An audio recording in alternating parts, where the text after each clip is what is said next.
Hello everyone, I am Yash from Vyas Academy और in this video we are going to take science of class 4 और आज हम continue करेंगे हमारा chapter 3 जो कि है गेम्स एंड रिक्रिएशंस।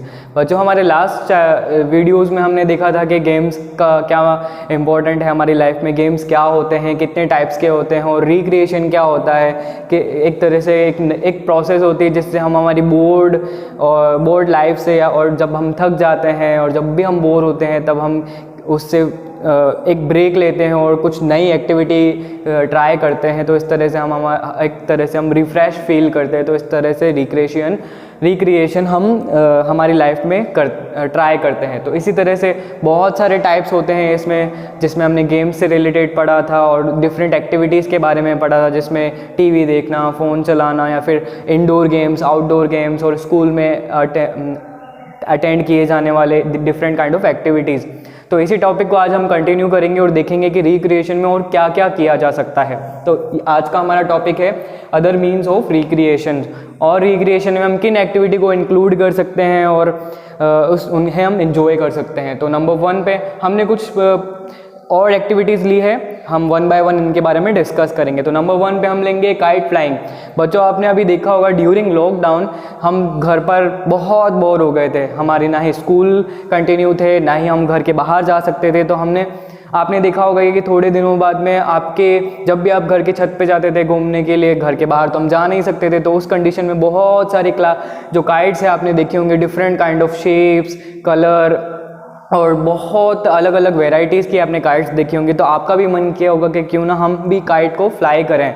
तो ये भी एक तरह से गेम है बच्चों, जो कि बहुत एंजॉयफुल है उसे फ्लाई करना। और फिर जब हम फाइट करते हैं काइट से और जब हम उसे कट करते हैं तो वो भी एक अलग ही एंजॉयमेंट ऑफ द फीलिंग होती है। तो इस तरह से एक पतंग उड़ाना भी बहुत अच्छी रिक्रिएशन की एक एक्टिविटी है। मेनली हम इसे कब उड़ाते हैं या फिर फ्लाइंग करते हैं, इस एक्टिविटी को कब करते हैं हम ऑन द मकर संक्रांति। आपने देखा होगा कि हम मकर संक्रांति को स्पेशली बहुत सारे प्लेसेस ऐसे हैं जहाँ पर ये एक्टिविटी की जाती है और बहुत बड़ी मात्रा में की जाती है। आसमान जो आप देखोगे ना फुलफिल हो जाएगा काइट से, इतनी ज़्यादा हम पसंद करते हैं इस एक्टिविटी को। नेक्स्ट हम बात करते हैं इंडिपेंडेंस डे। कुछ प्लेसेस ऐसे हैं जहाँ पर इंडिपेंडेंस डे पर भी ये ट्राई की जाती है एक्टिविटी। और अब नेक्स्ट पॉइंट पे अगर हम बात करते हैं तो हमारे पास में है सर्कस। बच्चों आपने सर्कस तो लाइफ में कभी ना कभी देखा ही होगा।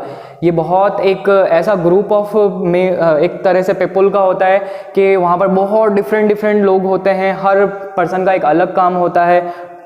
और अगर सर्कस को डिफाइन किया जाए इन 1 वर्ड तो फुल ऑफ एंटरटेनमेंट, क्योंकि वहाँ पर बहुत अलग अलग एक्टिविटीज़ आपको देखने को मिलती है, बहुत अलग अलग आर्टिस्ट होते हैं, बहुत डिफरेंट काइंड ऑफ एक्टिविटीज़ वो करते हैं, जिसमें बंजी जंपिंग हो गया, रॉप से वो ऊपर से नीचे कूदते हैं, ऑन द नेट बड़ा सा होता है, और फिर वहाँ पर बाइक राइडिंग होती है, डिफरेंट टास्क होते हैं जिसमें कुछ एनिमल्स इंक्लूड किए जाते हैं और बहुत सारी एक्टिविटीज़ क्रिएट की जाती है। वहाँ पर बहुत मज़ा आता है हमें उसे देख कर। तो मेनली वहाँ पर कौन कौन होता है, बहुत सारे आर्टिस्ट होते हैं, एक्रोबैट्स होते हैं, यानी कि कलाबाजियाँ करते हैं, वो बहुत डिफरेंट तरह से छलांग लगाते हैं और बहुत रिस्की भी होता है, पर उन्हें देख करके काफ़ी मज़ा आता है। Juggles and amazing acts, animals and full of entertainment. बच्चों वहाँ पर डिफरेंट बाजीगर होते हैं और बहुत सारे आर्टिस्ट होते हैं और बहुत सारे डिफरेंट एनिमल्स भी होते हैं, जिसमें से कॉमन अगर आप बात करते हैं तो एलिफेंट ज़रूर आपको देखने को मिलता है। अगर एक्टिविटी नंबर 3 की बात करते हैं हम तो फेयर, जिसको हम नॉर्मली बोलते हैं मेला, और वो तो आपको सभी को काफ़ी बहुत ज़्यादा पसंद भी होगा। बच्चों हमारे यहाँ पर मेला कब बनाया, कब सेलिब्रेट होता है या फिर कब ये एक्टिविटी इंक्लूड की जाती है, तो 1 वर्ड अगर आप बोलोगे तो कोई भी जब भी फेस्टिवल आता है तब हम बोलते हैं कि आज तो हम मेले में घूमने जाएंगे और बहुत सारी अच्छी डिफरेंट चीज़ें खाएंगे, जिसमें आइसक्रीम, फास्ट फूड और बहुत सारे बलून्स, टॉयज और बहुत डिफरेंट स्टफ होते हैं वहाँ पर हमें परचेजिंग करने के लिए, और बहुत सारे टॉयज होते हैं। तो इस तरह से हम बोल सकते हैं कि एक मेला जो होता है वो भी बहुत ज़्यादा एक तरह से एंटरटेनमेंट का अच्छा सोर्स होता है। अगर हम बात करते हैं मेले में हमें क्या देखने को मिलता है, तो it is an open ground activity. बहुत बड़ा सा मैदान होता है बच्चों, जो कि खुला होता है और वहाँ पर ये सेलिब्रेट किया जाता है, या हम कह सकते हैं इस एक्टिविटी को किया जाता है। नेक्स्ट होता है मेले के अंदर आप क्या क्या देखते हो, different kind of rides, games, toys, food and mainly on the festival इसे सेलिब्रेट किया जाता है। बहुत सारी दुकानें होती हैं जिसमें कपड़े, खिलौने, इस तरह के आप डिफरेंट स्टफ्स देख सकते हो। और बच्चों हम ये मेला कब सेलिब्रेट होता है हमारे यहाँ पर, तो मेनली ऑन न्यू ईयर और कुछ फेस्टिवल जैसे कि दिवाली, दशहरा।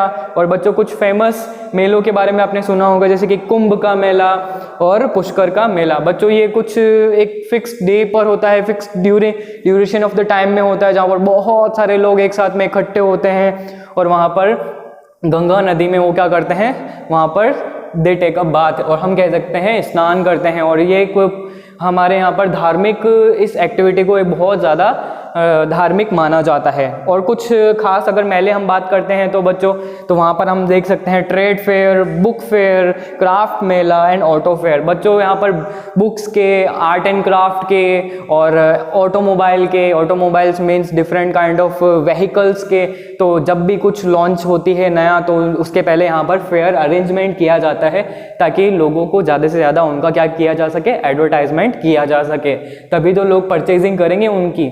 तो नेक्स्ट अगर हम बात करते हैं तो लास्ट एंड फाइनल आज हमारे पास में एक्टिविटी है जो है कि पपेट शो।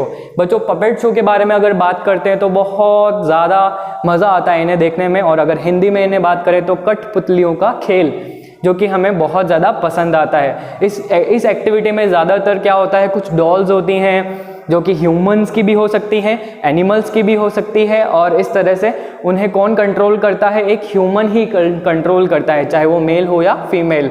जब भी ये प्ले, एक तरह से एक छोटा सा प्ले क्रिएट किया जाता है कुछ डॉल की हेल्प से, उनके पूरी फुल बॉडी को एक धागे की हेल्प से कंट्रोल किया जाता है with the help of finger. जो भी पपेटर होता है, यानी कि जो भी उन्हें कठपुतलियों को नचाने वाला एक आर्टिस्ट होता है वो करता है। साथ ही साथ वो कुछ डायलॉग्स बोलता है, कुछ सिंगिंग अ सॉन्ग, कुछ गाने गाता है, और इस तरह से एक स्टोरी क्रिएट करता है जिसमें कुछ डिफरेंट काइंड ऑफ जोक्स होते हैं, कुछ अटकेलियाँ होती हैं, और कुछ फाइटिंग होती है, कुछ छोटे मोटे प्ले होते हैं, और कुछ इस तरह से कोई एक एक्ट क्रिएट किया जाता है। तो आई होप आपको ये टॉपिक समझ में आया होगा कि किस तरह से रिक्रिएशन जो है हमारी बोरिंग सी लाइफ में, और जब भी हम थक जाते हैं तब किस तरह से हमारे लाइफ के अंदर एक वापस से एंटरटेनमेंट फील करता है। तो आई होप आपको समझ में आया होगा। और लास्टली हमारा चैप्टर आज फिनिश होता है। यहाँ पर आपको नोट्स में क्वेश्चन आंसर्स अवेलेबल करवाए जाएंगे जो आपको अच्छे से सॉल्व करने हैं और लर्न करने हैं, और हम मिलेंगे नेक्स्ट वीडियो में नेक्स्ट टॉपिक के साथ। Till then thank you for watching.